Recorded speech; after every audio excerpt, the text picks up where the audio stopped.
Caminando entre abejas, aprendiendo de la apicultura con pasión.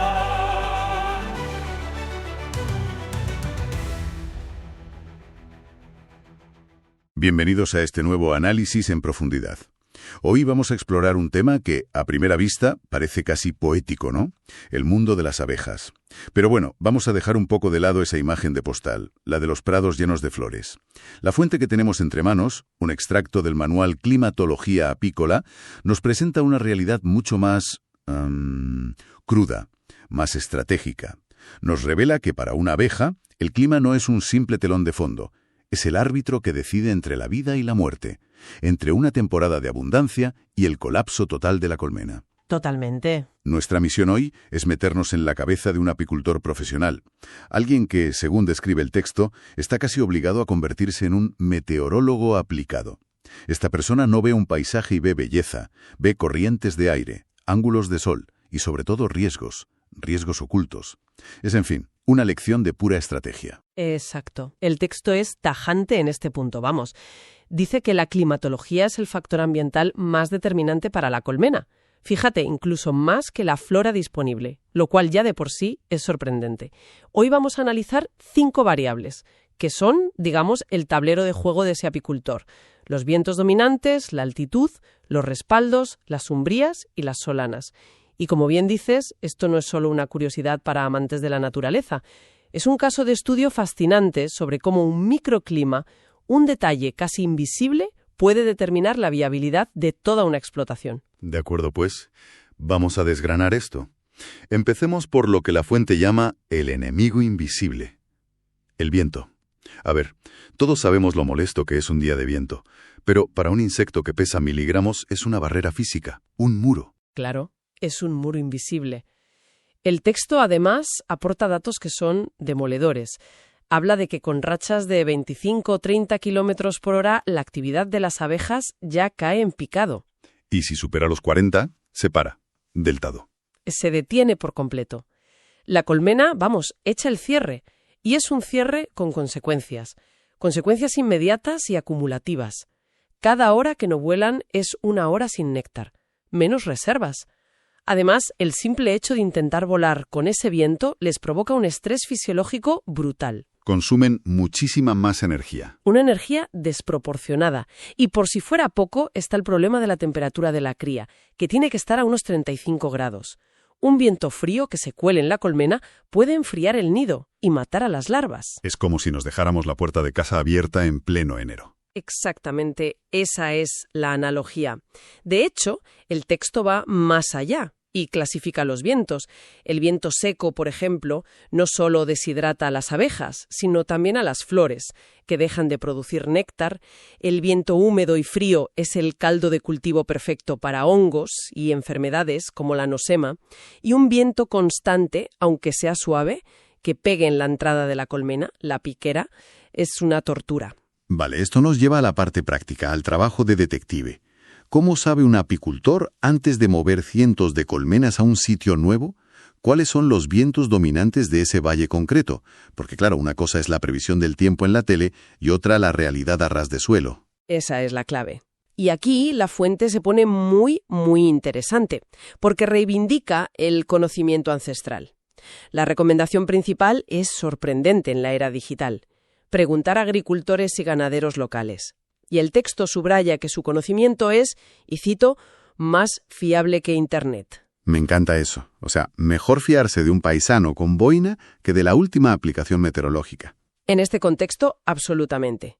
Y tiene toda la lógica, ¿eh? Una estación meteorológica te da datos de un punto concreto, pero el ganadero de la zona sabe, por experiencia de décadas, por dónde se encañona el viento en ese valle. Sabe qué ladera sufre más las heladas o dónde se forman esas corrientes traicioneras que los modelos no ven.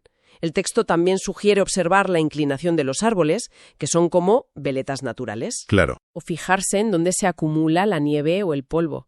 La tecnología ayuda, sí, pero la sabiduría local y la observación directa son insustituibles. Es la diferencia entre tener el mapa y conocer el terreno. Es increíble. Un solo factor, el viento y todo lo que implica. Pero claro, ese mismo viento no se comporta igual a nivel del mar que en la cima de una montaña. Me imagino que el siguiente factor, la altitud, lo multiplica y lo cambia todo. Lo cambia por completo. El texto usa una frase muy potente. La altitud define el ritmo de la colmena. No es un factor más, es el director de orquesta. Marca el calendario de floraciones, la duración del invierno, todo. Y lo fascinante es que no hay una altitud perfecta. Cada cota tiene sus reglas, sus ventajas y sus inconvenientes. A ver, explícame eso.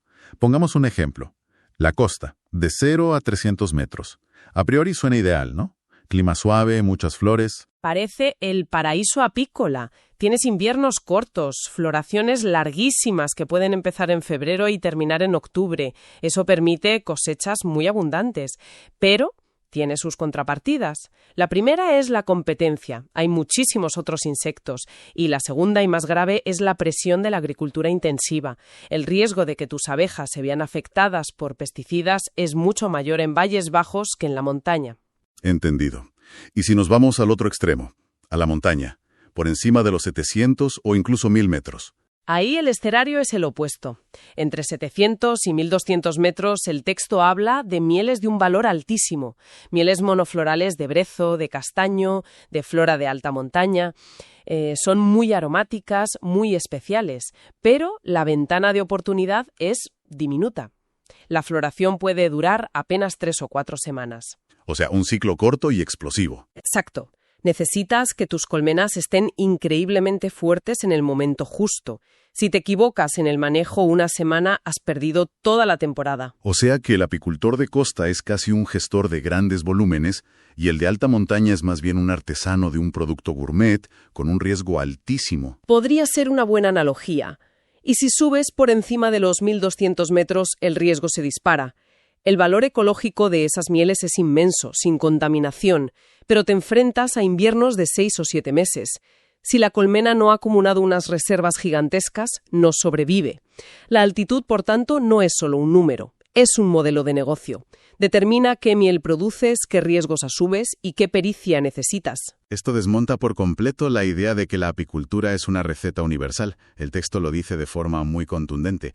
Creer que la apicultura es universal lleva al fracaso. Un apicultor de Huelva y uno de los picos de Europa viven en planetas apícolas distintos. Exacto, y esa es la primera gran lección estratégica. Primero, elige tu campo de batalla, la altitud. Y una vez hecho, puedes empezar a jugar con las variables a pequeña escala, a modificar el entorno. Y aquí es donde entra el concepto de los respaldos, que es básicamente crear una barrera protectora. Puede ser un muro de piedra, un seto. Lo que me ha dejado boquiabierto es el dato que da la fuente sobre su impacto. Un buen respaldo puede aumentar la producción de miel entre un 10 y un 30%. Es una barbaridad. Es una cifra enorme que demuestra hasta qué punto esto es una ciencia de detalles. Pero ojo, el diseño es crucial. No vale poner una pared de cualquier manera. El texto da instrucciones casi de ingeniería. El respaldo debe estar a una distancia mínima de 3 metros de las colmenas y tener una altura de entre 1,5 y 2 veces la de las propias cajas. Espera, ¿3 metros de distancia, el doble de altura? Suena a un plano de arquitecto. ¿De verdad un apicultor va por ahí con 1 metro midiendo el seto? Me parece que en la práctica muchos se guiarán más por la intuición, o ese es precisamente el error que separa al aficionado del profesional. Has dado en el clavo. Ese es exactamente el error. Un aficionado pone un biombo cerca para quitar el aire. Un profesional sabe que si lo pone demasiado cerca, el viento chocará, subirá y bajará justo delante, creando, lo que provoca son turbulencias. Remolinos. Y eso es mucho peor que el viento directo, porque desorienta a las abejas en la maniobra más crítica, el aterrizaje. Es pura física de fluidos aplicada para crear una zona de calma, una especie de aeropuerto protegido para ellas. Fascinante. Y esta idea de controlar el microclima nos lleva a la decisión final, la más clásica. Una vez elegida la ladera, ¿dónde pongo las colmenas? ¿En la umbría, la cara norte en sombra, o en la solana, la cara que mira el sol? Es la decisión estratégica final y la elección depende por completo del clima general de la zona. Analicemos la umbría, la zona de sombra. ¿Puede ser útil? Sí, pero en casos muy, muy concretos. El texto dice que es una opción viable en climas muy cálidos y secos, como el sur de España en pleno verano. Ayuda a evitar el estrés por calor y a conservar la humedad. Sin embargo, y aquí la fuente es categórica, colocar un colmenar en una umbría en zonas frías o templadas es un error grave. Un momento. Error grave. Suena muy definitivo. Entiendo que no es lo ideal, pero ¿realmente no hay ninguna situación en una zona fría donde una umbría pueda tener alguna ventaja? No sé, quizá para proteger de una helada tardía o algo así. Es una pregunta lógica, pero la respuesta del texto es un no rotundo. Cualquier posible ventaja mínima queda aplastada por las desventajas. Piensa que en una umbría el sol de la mañana no llega.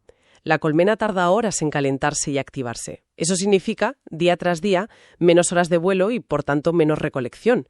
Pero el problema principal es la humedad. Una umbría es más húmeda, y la humedad es el enemigo número 1 dentro de la colmena. Ah, claro. Favorece los hongos, la proliferación de enfermedades como la loque o la nosema, y enfría la cría. Básicamente, condenas a esa colmena a estar siempre luchando contra los elementos, a ir a remolque. Entendido.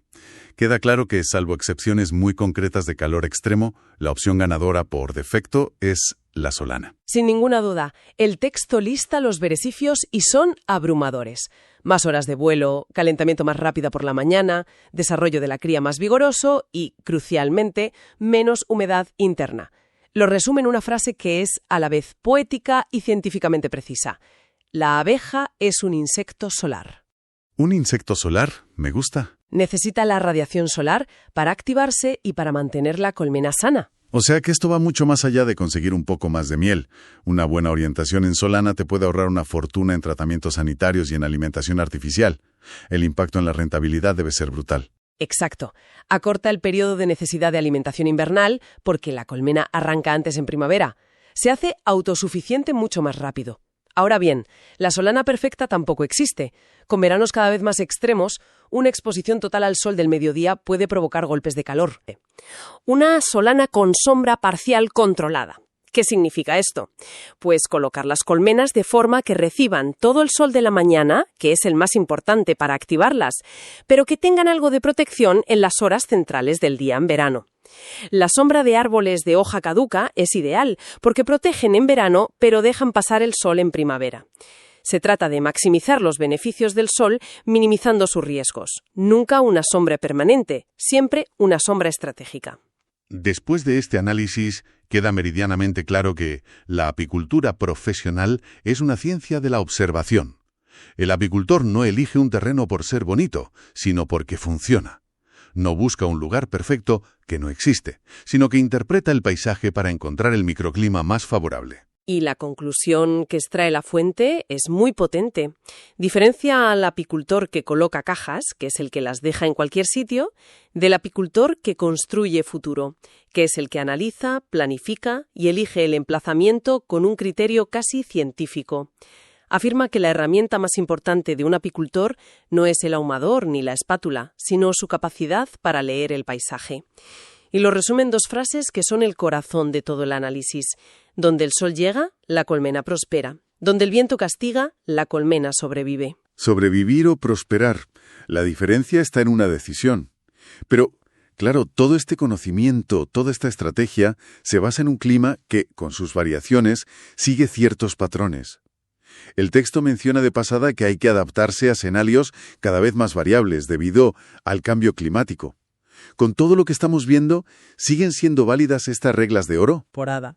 El apicultor del futuro deberá convertirse en un climatólogo, forzado a predecir cambios a una escala de décadas. Ya no se tratará de si esta ladera es buena para esta primavera, sino si seguirá siendo viable dentro de 10 años, cuando la floración se haya adelantado un mes o las sequías sean más largas. Estás planteando un escenario en el que la apicultura se vuelva fundamentalmente nómado, no por buscar flores, sino por huir de climas que se vuelven hostiles. Exactamente. Se verán obligados a mover sus colmenas no solo siguiendo las estaciones, como ahora, sino siguiendo las eras climáticas. Veremos migraciones de colmenas a latitudes o altitudes más favorables de forma permanente. Es una idea inquietante. La apicultura podría convertirse en una de las primeras actividades ganaderas en volverse refugiada climática, en una búsqueda constante de ese microclima perfecto que cada vez es más efímero.